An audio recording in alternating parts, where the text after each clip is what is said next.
নমস্কার, সুভদ্রা রান্নাঘরে আমার সকল দর্শক বন্ধুকে জানাই স্বাগত। আমি শিউলি। আর আজকে দেখো আমি আম নিয়ে এসেছি, কতগুলো কাঁচা আম। তো এই কাঁচা আমের একটু টক ঝাল মিষ্টি আচার বানাবো।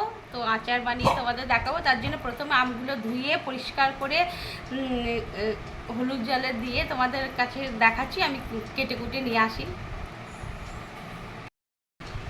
দেখো আমি আমগুলো একদম কেটে পরিষ্কার করে দেবো, হলুদ জলের মধ্যে দিয়ে দিয়েছি। এবারে একটুখানি হলুদ জলের মধ্যে রেখে দিয়ে এগুলোকে তুলে আমি একটুখানি ছাতের মধ্যে রোদ্দুরের মধ্যে দিয়ে দেবো। একটুখানি জলগুলো শুকিয়ে যাবে, তারপরে আমি আচারটা বানাবো কিভাবে, তোমরা আমার সাথে থাকো।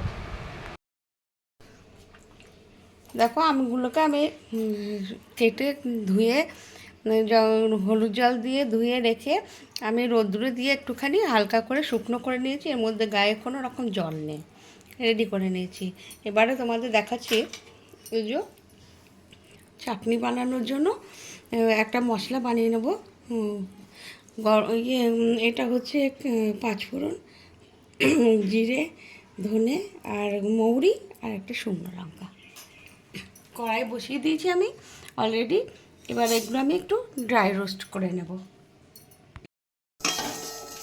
দেখো মশলাটা আমার ভাজা হয়ে গেছে, একদম খুব সুন্দর সুগন্ধ বেরোচ্ছে। এবার আমি এটাকে ঢেলে নিয়ে এটাকে আমি গ্যাসটা অফ করে দিলাম। আমি কড়া বসিয়ে দিয়েছি, কড়াতে সর্ষের তেল দিয়েছি। আচার তো জেনারেলি সর্ষের তেলই ভালো হয় বা করি। আমি সর্ষের তেল দিয়েছি, পাঁচফোড়ন দিয়ে দিলাম, একটু শুকনো লঙ্কা দিয়ে দিলাম, একটু তেজপাতা দিয়ে দিলাম।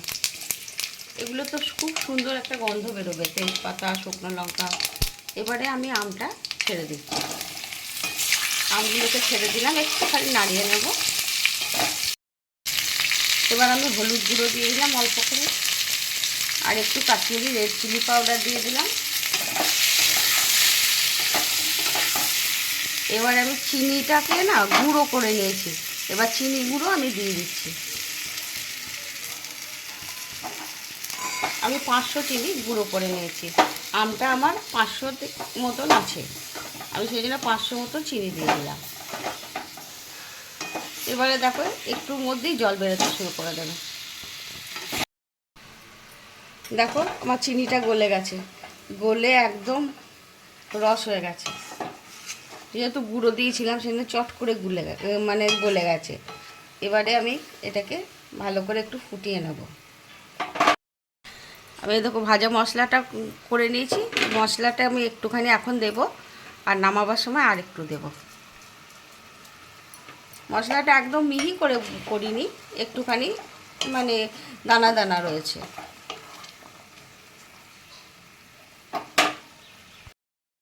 লবণ দিয়ে দিলাম স্বাদ মতো।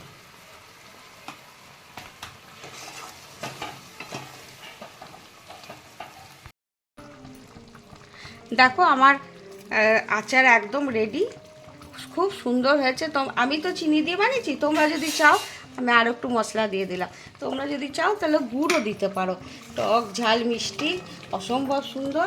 এবার আমি একটুখানি ভিনিগার দেবো ওপর থেকে, দিয়ে নামিয়ে রাখবো। ভিনিগারটা দিলে কী হবে বলো তো, ভিনিগারটা দিলে সংরক্ষণের জন্য খুব ভালো, নষ্ট হবে না। আমি 1 চামচ ভিনিগার দিয়ে দিলাম। ভিনিগারটা দিলে একদম কিচ্ছু হবে না, রাখা যাবে। এবার আমি গ্যাসটা অফ করে দিচ্ছি। হ্যাঁ, গ্যাসটা অফ করে কিছুক্ষণ স্ট্যান্ডিং টাইমের জন্য রেখে দিয়ে তোমাদেরকে সার্ভ করে দেখাবো। আমার টক ঝাল মিষ্টি আমের আচারের রেসিপি একদম রেডি এবং সার্ভ করে দিয়েছি। তোমরা এভাবে একবার অবশ্যই বানাবে, বানিয়ে খেয়ে আমাকে কমেন্ট করে জানাবে তোমাদের কেমন লেগেছে। আর খুব ইজি ব্যাপার, খুব সহজেই হয়ে গেছে, খুব সহজেই হয়ে যায়, ঘরের কিছু উপকরণ দিয়ে হয়ে গেছে। যাই হোক, আর তোমরা সকলে ভালো থাকবে, সুস্থ থাকবে।